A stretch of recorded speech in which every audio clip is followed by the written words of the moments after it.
So it's now time for an episode of what terrible financial decision has Cameron made today. And today I'm finally getting around to upgrading from my old ThinkPad T440S laptop to a new laptop. So here I've got my ThinkPad T440S that I've had for coming up for 5 years now, and you've probably seen it in quite a few videos, and I absolutely love this thing. This thing's a brilliant laptop. It's a great machine. However, since I moved into my new flat, I'm finding myself spending a lot more time using the laptop on the couch rather than using my desktop in the office. And I'm finding out the laptop's getting a bit slow. There's a lot of things I can't quite do on it, and I'm having to use my desktop for things, which means I have to sit in this sort of dingy office rather than being able to sit nice and relaxed on the couch where I want to do most of my work. In particular for video editing, currently I have to use my desktop for that. There's no way I can get this little thing to do it. It's got an i5 4300U and 8 gigs of RAM, and it just can't do it. There's no chance, so I have to use my desktop. So I've been toying with the idea of getting a new laptop for a wee while now, and I've been torn between two options. And people that know me personally will have known that I've been going mental about this because I can't make a decision on it, or I couldn't make a decision on it anyway. The first option would have been to get a new ThinkPad.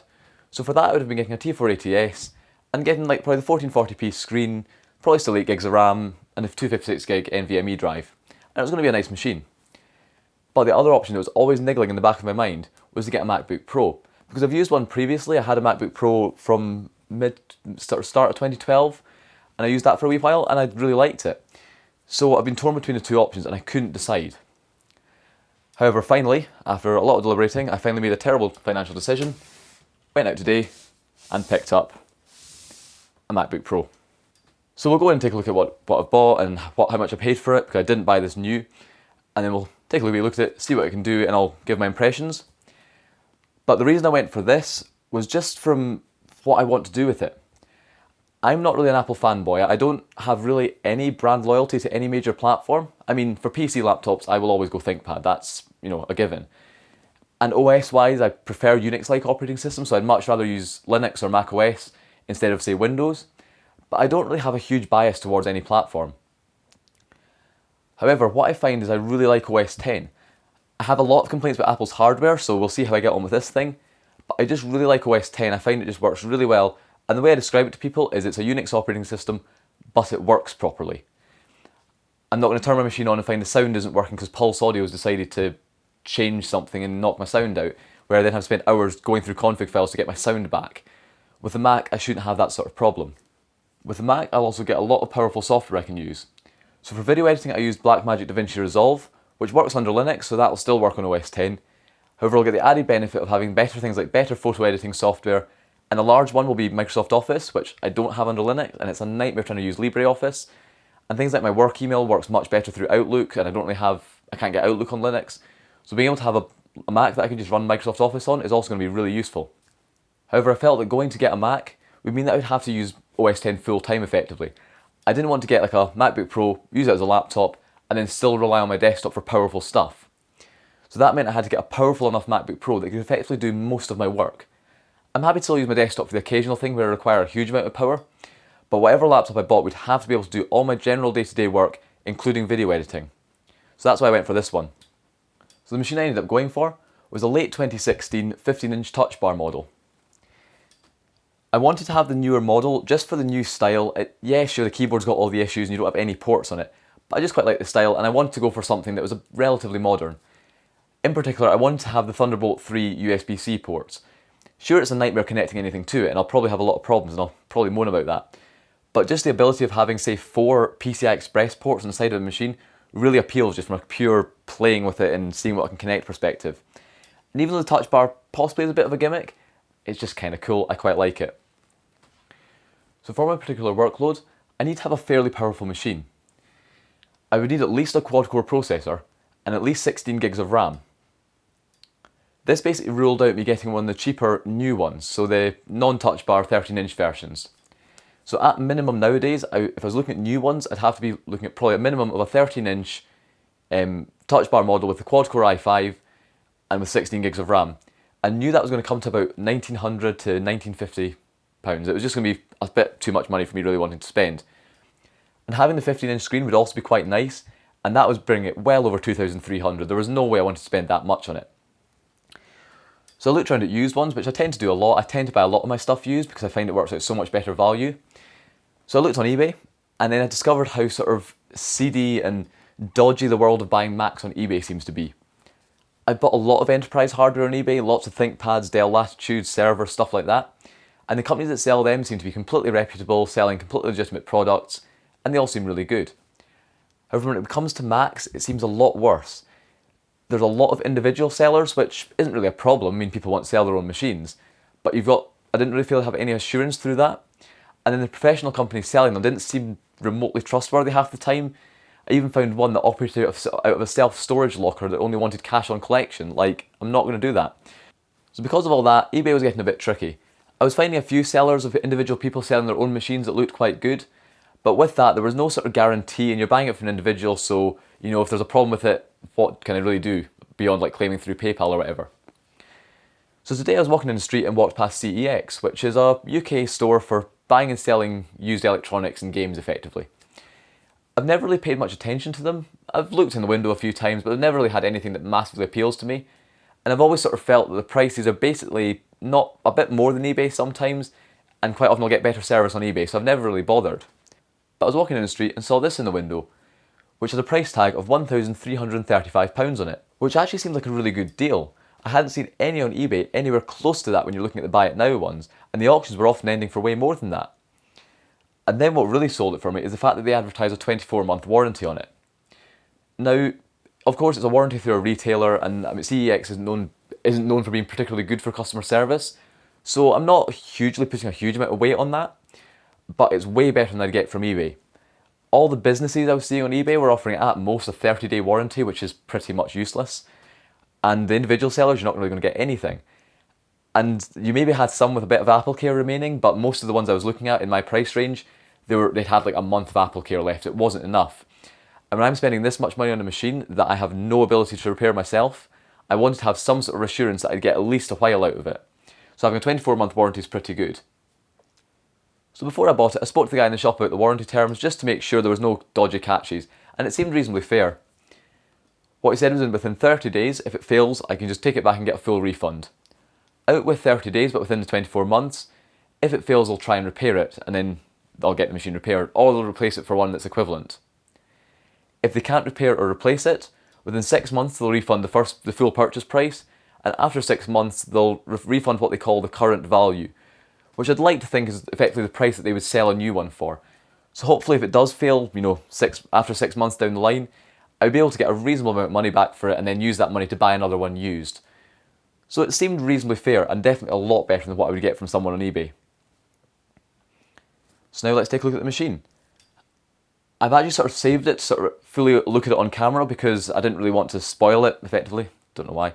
So I looked at it briefly in the shop just to check it actually works and wasn't completely destroyed. But we'll now go in and actually take a look at what we have.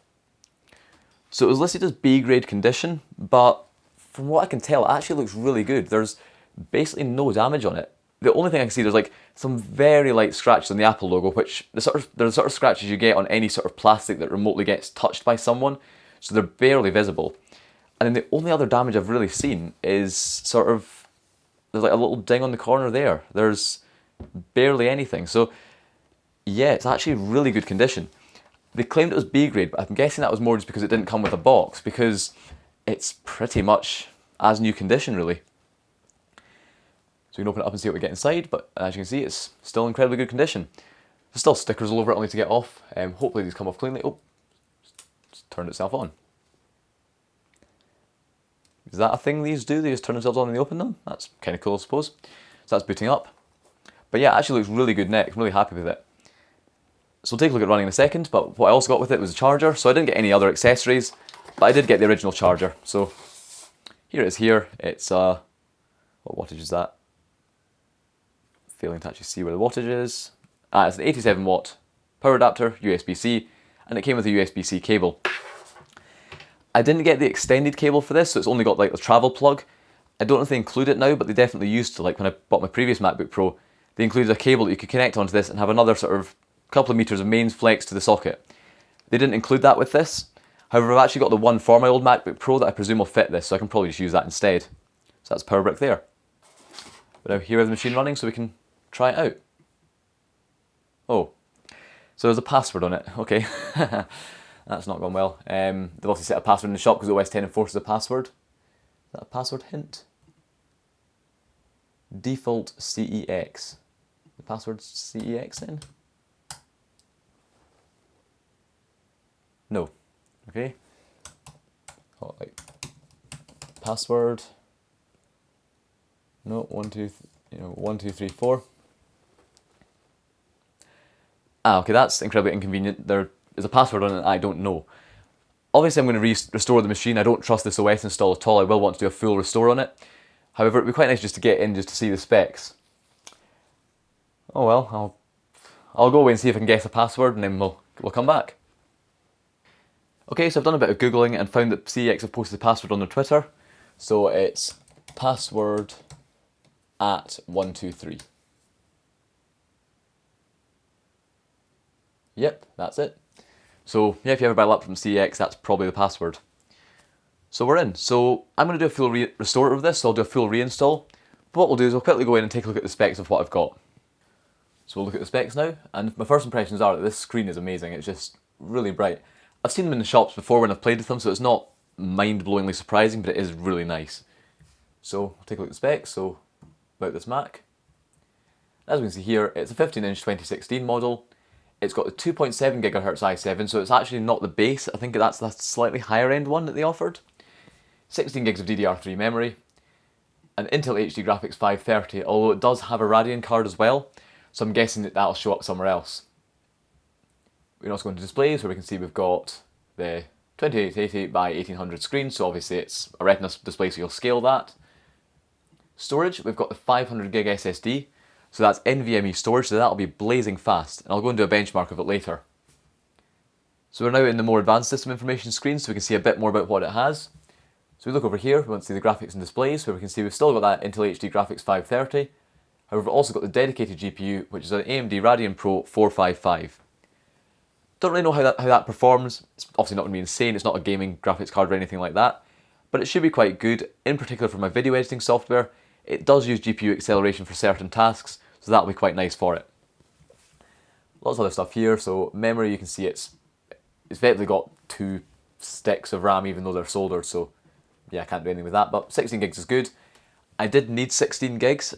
Under Linux, I can cope on 8 gigs, but on OSs like this, where I use Docker, that needs to run a VM in the background, and that starts to eat up too much RAM. So just for using Docker and having that Docker virtual machine running in the background, I need to really have 16 gigs.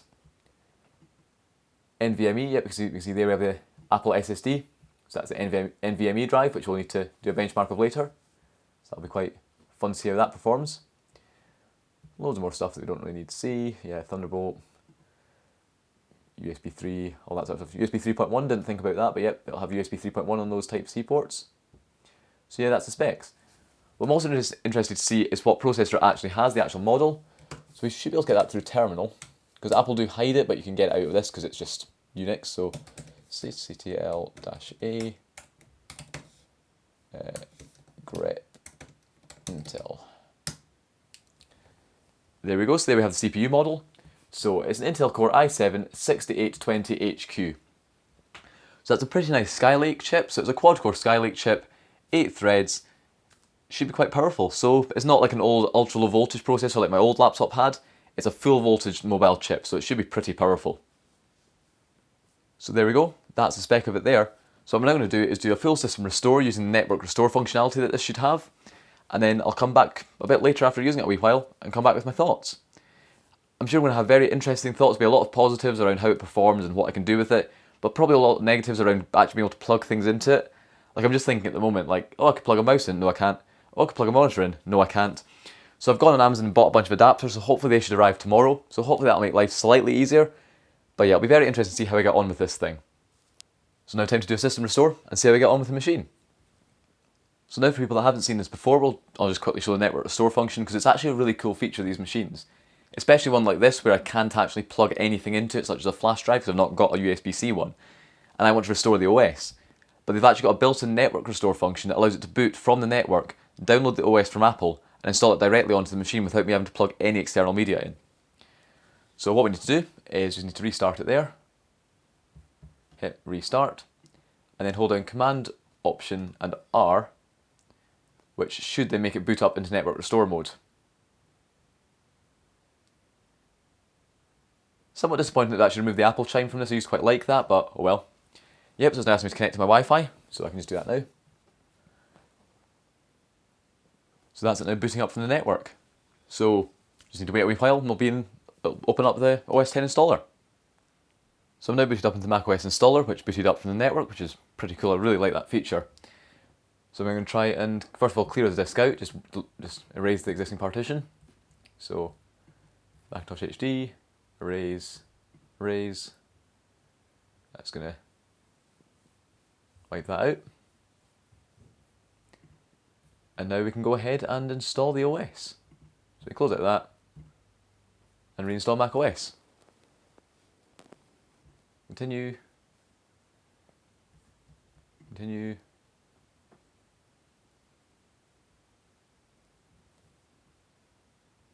Agree, definitely read that. Macintosh HD, install. So that is now installing. So, yep, it's all I need to do is install that, get it all set up, and then start using the machine. And then I'll come back once I've used it a little bit, and give my impressions of the whole system. So I'll be back in a wee while. Okay, so I've now been using the machine for a couple of days, and I'll give my impressions on it. And overall, I'm really happy with it. It seems to work absolutely brilliantly. So as you can see, we have it here, but this time I've now got it in a case. So I just went out and bought a cheap, one of those sort of hard shell cases from Amazon. It's nothing fancy at all, it was about 13 quid, but I thought it'd be worth giving it a try. Now, I have read things about those cases potentially causing scratches if bits of dirt get under them, so I'll need to see how I get on, but it should just be quite good for my use case, because I'll be chucking this in and out of bags and potentially using it on surfaces that aren't necessarily flat. Like I might have it, for example, on top of a shelf or balanced inside a server rack, or even on like a table outside a pub where there's like bits of nails and stuff sticking through a wooden sort of table. So I don't really want to risk scratching, like taking big gouges out of the metal. So this case seems like a decent idea. And obviously if it starts causing any issues, I can take it off. In particular, what I want to do is test the thermal performance. So do a test with the case on it, without the case, and just check it doesn't cause it to overheat or get too hot or anything. But yeah, the case on it there. And if we open the machine up, we can see what we've got. And of course, it's exactly what we had before. Don't know what I was expecting to happen there. But yeah, so I've got it all set up with Touch ID, so I can unlock it there. And it works really well.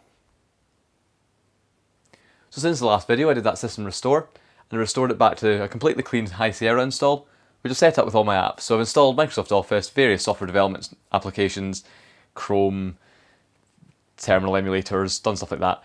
So I've got it all working exactly how I need it. And overall, the performance is brilliant. I'm actually really surprised at how well this thing performs. So we'll take a look at some benchmarks in a minute. Now obviously the big thing with this machine is the connectivity, which obviously is somewhat lacking. And yes, I have found that to be a slight issue, at least at first. When I got the machine, it was a Friday night, and I'd ordered the adapters on Amazon, but they hadn't turned up yet. So I was trying the machine out to see what I could do with it, and thought, I know, I'll do a video editing test. So I got my camera out and went to put the SD card in, then realised I wasn't an SD card reader. Then went to plug the camera in over USB, then realised it didn't have that either. So I had to put the SD card into my old laptop and SFTP the files across onto this over the network. Then when I was editing, I decided to go and plug a mouse in, and then realised that also wasn't going to work. So that was definitely very inconvenient at first. However, the next day my adapters arrived, so yeah, it works. So the first dongle I bought was this one here, which was fairly cheap off Amazon. It was about 33 quid, branded Letscom. I'll try and put links to these in the description if I remember. So it takes up a single Thunderbolt 3 port, and gives me a pair of USB 3 ports, an SD card reader and micro SD card reader, Gigabit Ethernet, which I did test with iPerf, and it does actually get gigabit speeds. So even though it's running over USB, it is a Realtek chipset and does actually get the full speed, which is good, because I was concerned it was going to be some sort of really rubbish chipset that wouldn't actually get gigabit speeds, but it does. Around the back here, we've got another USB 2 port, an input for the charger, so you can plug the charger into this, then plug this into the machine and it'll charge the machine, so you don't have to take up an extra Thunderbolt 3 port if you're using the charger as well. So that's really nice to have. And finally, an HDMI port. Unfortunately, the HDMI port on this is only HDMI 1.4, so it'll only get me 30 frames a second 4K. That's not a huge deal. I don't really plan on plugging this into my TV much. If anything, the only time I'm really going to use the HDMI port on this is if I'm at, say, a conference venue or doing a presentation or something, and there's a projector there I need to plug the machine into that only has HDMI. So I can't really see myself using this that much, but if you were at home plugging this into a 4K TV and wanted 60 frames a second, this adapter wouldn't really be for you. But yeah, that's the adapter there, and that'll give me most of my I/O. Now we have the slightly bigger issue, is connecting up my monitors, and we'll take a look at this in more detail later when I show my full setup. My monitors are quite old, They're a pair of Hasbro HZ27WBs that I got quite a few years ago, and they're really nice 1440p monitors. However, due to their age and relative basicness, they only have DVI inputs, they don't have any other input. And because of 2560 by 1440 resolution, they require dual link DVI, not single link. So the problem is that most adapters, the cheap little DisplayPort or Thunderbolt 3 to DVI adapters, are only single link and will only do up to 1920 by 1200 resolution and won't support my monitors. So in order to connect the monitors up, I've got this adapter here. So I've had this from a few years ago, I've had this quite a while. I bought it years ago when I made the mistake of getting an AMD graphics card that only had one DVI output, so I had to use this for the second monitor. And this is a monoprice adapter, and it's mini DisplayPort, powered over USB, and gives me proper dual link DVI, and it's a pretty big active adapter. So I've got this one already, so in order to connect this to the MacBook Pro, I bought this cheap dongle here, this was about a tenner, and it's USB 3 to mini DisplayPort. It's not Thunderbolt 3 to Thunderbolt 2 or anything like that, it's purely just for mini DisplayPort, but that's more than sufficient to connect this adapter up. However, the problem is that the active adapters, the monoprice ones, are quite expensive, they're about 60 quid. And I've got two monitors, so because I spent so much money on this machine, I don't really want to go out and spend another 60 quid on another adapter. So for now, I think I'll just try and use one of my monitors, and hopefully that'll be enough for now. And then down the line, when my bank balance is recovered from buying this machine, I'll probably end up picking another one of these adapters up. As for the rest of the stuff, I'm pretty happy with it. The keyboard, it's probably quite controversial to say this, but I don't mind it. I remember when I first used one, I used a friend's one, and it was this sort of moment of, oh god, what have they done to the keyboard? Like, this is just bizarre. And then over time I've used other people's, or I've used them in Apple stores and stuff like that, and slowly got more and more used to it, and actually typing on this isn't too bad. It's definitely very different to what I'm used to, and it does feel a bit of a downgrade from my ThinkPad's keyboard in terms of travel distance and comfort, but actually after using it a little while, I can actually type completely quickly on it. I can type up my full speed on this keyboard, so once I got used to it, it's not a huge problem. And the trackpad's also lovely. It's massive, but it works really well. I did find a couple of times the palm detection was a bit weird. When I was in my video editor, I was like typing in titles to put on the video, and sometimes my palm would just touch the very slight corner of the touchpad because it's so big, and it would move the mouse out of this box I was typing into and into the main editor window. It was particularly annoying in a video editor because what I would then do is I'd continue typing what I'm doing and end up pressing a million shortcut keys and change random settings and open different tools and all that stuff, which got a bit of a pain to keep undoing those. But it was a bit weird, but I've only really noticed it in video editing, so hopefully it's not too major an issue. The touch bar as well, I actually really like. I thought it was going to be a complete gimmick, especially when I saw it being launched, but actually the adoption of it seems to be pretty good. Quite a lot of software, say the Office software, seems to work pretty well with it. In a browser, it's quite nice having the sort of contextual back and next and refresh buttons. One particular touch bar implementation that I really like is in Spotify. So I've got Spotify open here, and as you can see, it just gives me standard player controls like you'd expect, and it's pretty nice to use. However, if I were then to go into Microsoft Word and say be typing a document, I then get all the Microsoft Word keys, which is also really useful. However, if I then want to control my music, which is quite common to do, I can then just hit the Spotify key there, pulls up the Spotify player, which lets me scrub through a track, it lets me play, pause, skip track. It's really useful. Another thing is like having the brightness slider on here is really nice. You've got the brightness slider there, you've got the volume slider as well. It's just really nice having it within the touch bar. So even though I thought it was a bit of a gimmick, and it sort of is I suppose, I quite like it. It actually works really well.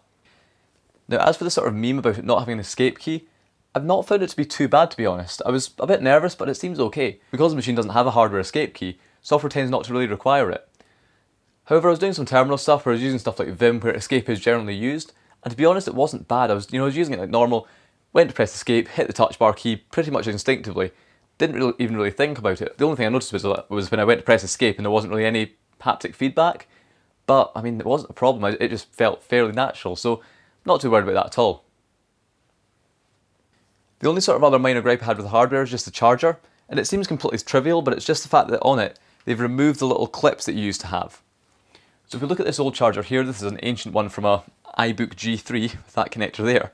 But as you can see, and it's very standard, they've used it on their machines for years, it's got these little flip-up clips you can clip up, wrap the cable around it, and then the cable has this little bit on it that can clip onto the wire to keep it neat. So that keeps it all neatly tied up into a little bundle, and I've really liked that about these chargers. However, on this new USB-C one, they've done away with that. There's no clips there at all, and there's also no little clip on the cable itself to hold it in place. So that's definitely pretty annoying, because now if I want to transport the charger, all I can really do is wrap the cable around it and chuck it in my bag. And what I then find is anytime I take it out, it's become tangled in all the dongles I'm inevitably having to carry. So that's definitely a bit annoying. I don't know why they've really done that, so definitely a complaint there, but it's not the end of the world, but definitely it would be nice if they hadn't removed those. I don't know why they would. So now let's take a quick look at the performance of this, and I'm actually really impressed. So the first thing we'll do is look at the storage, which isn't that exciting, but it was just sort of surprising when I saw it. I knew what it was going to perform like, but just seeing it in front of me was just quite surprising almost. So we'll just use Blackmagic Disk Speed Test, do a little test there. And as you can see, the SSD write speed is over 1,700 megabytes a second write, and it's over 2,200 megabytes a second read, which is really good. That's going to be a huge benefit for my video editing when I'm reading large files off disk, and it'll just make the whole machine feel much more responsive. So that SSD is really good performing. So the other performance test I wanted to do was video editing, because that's my main heavy lifting task I'll be doing on this machine, and I was honestly blown away by it. I was expecting it to perform fairly well because it's a powerful MacBook Pro and lots of people do video editing on these things, but what I wasn't expecting was for it to massively outperform my Ryzen-based desktop, even under the same software. So here we've got a project here. This is the video you're actually watching. So there's about 60 minutes of video here, and it's got a lot of colour grading on all the clips, which will definitely tax the machine a little bit to process that. So what we'll do is we'll do a render. This is going to render to H.264 for YouTube, so it's going to do a fairly reasonable quality H.264 render. Just going to hit start render and see what performance we get. Save and render. And that's it starting up. And you probably can't make the frame rate count out on the video, but we're currently rendering this at 140 frames a second. 135, 140, 141. So it's well over 130 frames a second, 145 now. It's ridiculous. My Ryzen desktop under Windows, which is the best performing operating system I could use on that for video editing, I got about 90 frames a second for this sort of video. And under Linux, which is what I use most of the time, it was even slower. I could export from DaVinci Resolve really quickly, probably about 200 frames a second, but I couldn't do it to H.264 because that's not supported under Linux. So I'd have to export to an intermediate format and then use FFmpeg to encode it to H.264, which again only ran about 80 frames a second. So the performance on this, being able to render video completely at 140-ish frames a second, is ridiculous. That's brilliant. If we look over here at the performance graphs, we can see how it's performing. So it's maxing out 4 of the cores, which makes sense. The hyper-threaded cores aren't being used much, but that's fine. But all 4 cores are being pretty maxed out. It's also pretty heavily using both the AMD GPU and the Intel graphics. So I don't know if it's using them both in tandem, or maybe it's using the Radeon card to do all the effects and color grading, and the Intel cards maybe being used for the H.264 acceleration or something like that. But it is performing really well. Obviously under this, especially being a laptop, it does get a bit hot and a bit loud, so you can maybe hear the fans spinning up. It's definitely quite noisy, but that's fine, I don't really care for that. In fact, it's probably quieter than my desktop idling, so it's not a big deal. And thermally, it is getting hot. The CPU is currently saying 63 degrees, and the GPU is up to 83, but hopefully that's fine. Fans are definitely ramping up, but it doesn't seem to be thermal throttling or overheating or anything like that, so hopefully we're fine. So the render is now complete, and that finished in under 7 minutes, which is crazy. So that's 16 minutes of video, and that rendered in under 7 minutes. So that's brilliant. That's really good rendering performance. And I was a bit concerned about, would it overheat and start throttling, but it actually doesn't seem to have done that. It sustained the full render speed throughout the whole process. It occasionally slowed down, obviously, if there's a really intensive bit with lots of effects on the screen, but generally throughout the entire render, it was between 130 and 140 frames a second. So it's not like it started heating up and slowing down. It was able to maintain the speed quite well, even though the fans did get a little bit loud. The other thing that surprised me was the sound quality from the built-in speakers. Now obviously my experience with laptop speakers has been a ThinkPad, and they're definitely not renowned for their good audio quality from their built-in speakers, but on this machine they're absolutely insane. Obviously they're not hi-fi, they're not remotely comparable to external speakers, but they're actually really good. I've been able to happily sit and listen to music on this or watch a video and not have it in my mind that the audio quality is terrible. Whereas my ThinkPad, I was constantly had it in my mind that the speakers were terrible, you'd have certain frequencies that would make the case almost resonate, and on this thing it actually works really well. In fact, if you play bass heavy music, it almost vibrates the whole machine. It's really pretty impressive. Obviously it can be pretty hard to get audio quality across on YouTube because you're listening through whatever speakers you're listening on, but I'll do a quick little clip and we'll do a quick audio comparison between my old ThinkPad and the new MacBook Pro.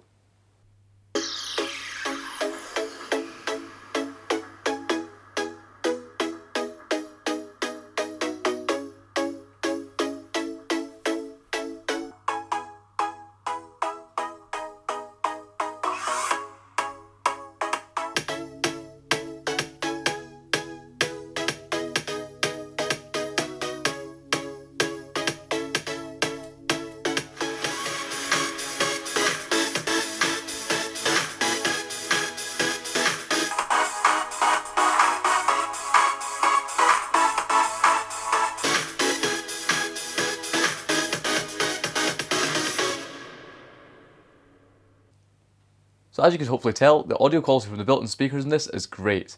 And compared to my old ThinkPad, it's completely night and day. The old ThinkPad was absolutely terrible, and this sounds so much better. In fact, I think this is the first laptop I've ever really used where I haven't had to have the volume on max to have, a decent room-filling sound. Every other laptop had to completely max it out, but on this, having it on full volume can actually be too loud at times. You have to turn it down a bit, so it sounds absolutely brilliant. So here we have my somewhat cluttered desk that I've been using for my main desktop. So obviously the big thing is we've got my two monitors, which are Hasbro HZ27WB, which are 27-inch 2560 by 1440 monitors, and they're really nice. We've then got my Philco Majest Touch keyboard, an old Alienware Tactics mouse that I really need to get around to replacing because it's starting to die, and a pair of Bose Companion 2 speakers, which are absolutely fine for what I'm doing. So what we need to do is we need to work out how I'm going to set the MacBook up on this to use it a bit like a desktop replacement. Obviously, as I mentioned before with the adapters, I don't actually have enough adapters to connect two of these monitors up, which is a bit of a shame, and ultimately I do want to have them both running. But for now what I'll do is I'll take the leftmost monitor out, and that'll let me use a sort of shelf underneath it as a sort of surface to lay the laptop on and keep it eye level with the other monitor. I'll then figure out all the dongles, get everything connected up, and we'll come back and see the full setup. So there we go, that's the MacBook Pro all now set up on my desk. So I've taken away one of the monitors, put the MacBook Pro on the shelf, connected my existing other monitor up, hooked up the keyboard, mouse, speakers and network, and I've put it all neatly on the shelf. So now let's take a look at how it's all connected with the complete mess of dongles. So now here's all the dongles connecting this up. So we've got the Thunderbolt 3 to mini DisplayPort connector that I'm using for that mini DisplayPort adapter. The actual adapter itself dangling in the back of the desk in a cable tray so it's hidden out of the way. So all you just have is this cable connecting the monitor up. Next up we've got the Lexcom dongle here, which connects the charger and network up to the machine, as well as giving me the two USB 3 ports and the memory card reader. You can then see in the USB 2 port on the back of this, there's this cable. That's actually a USB extension cable that goes down the back of the desk and connects into this 4-port USB hub here. So it's only USB 2, but that's all I really need. So what's connected into this is that mini DisplayPort adapter, which needs USB power, my keyboard, mouse, and my webcam. And they're all connected into this hub. Unlike the mini DisplayPort adapter, it all goes neatly under the desk in a cable tray, so you don't really see it. So it's definitely not nearly as neat as like having a desktop, but it's not too bad. So in order to manage the cables, what I've done is I've nailed little cable clips into the back of this shelf and just used the cable tie to hold the cables onto it. This means that if I were to take this adapter out, which I will need to do from time to time if I'm taking it away somewhere, the cables themselves will stay attached onto this shelf so they won't fall down the back of the desk every time I remove it. So it should be fairly easy to plug it all back in. But when I'm not taking the adapter away from home, all I'll do is just leave all this sitting here. So when I come back, I just lay the laptop up here, plug two cables into the side, and it'll just work. And then on the other side of the machine, I've just got a 3.5mm cable going off the speakers. So even though it's not as nearly as neat as like having a ThinkPad or Latitude with a proper docking station, it does the job. All I really need is more adapters to get that second monitor hooked up, which would be quite nice to have. So there you go, that was a look at my new laptop, which is the late 2016 15-inch MacBook Pro. And while yes, there's a lot of issues with these machines, I absolutely love using this. This thing is absolutely brilliant to use. So hopefully it'll be a good machine for a very long time. And it's just going to be really nice having a powerful laptop that I can use away from my desk, so I don't have to sit at my desk to do all my video editing or any intensive work. I can sit wherever I want and do it on a nice powerful laptop, and then come to the desk whenever I need a big monitor and a separate keyboard and mouse and stuff like that. So yeah, it's a very nice machine, and hopefully I'll be able to bring more videos as I get more accessories for it. I really want to look into doing Thunderbolt stuff, so getting an eGPU or trying all sorts of fancy PCI Express devices over the Thunderbolt ports. So I'm really looking forward to trying that, so hopefully there'll be future videos about those things coming soon. But yeah, very happy with it. So there we go. Thank you very much for watching.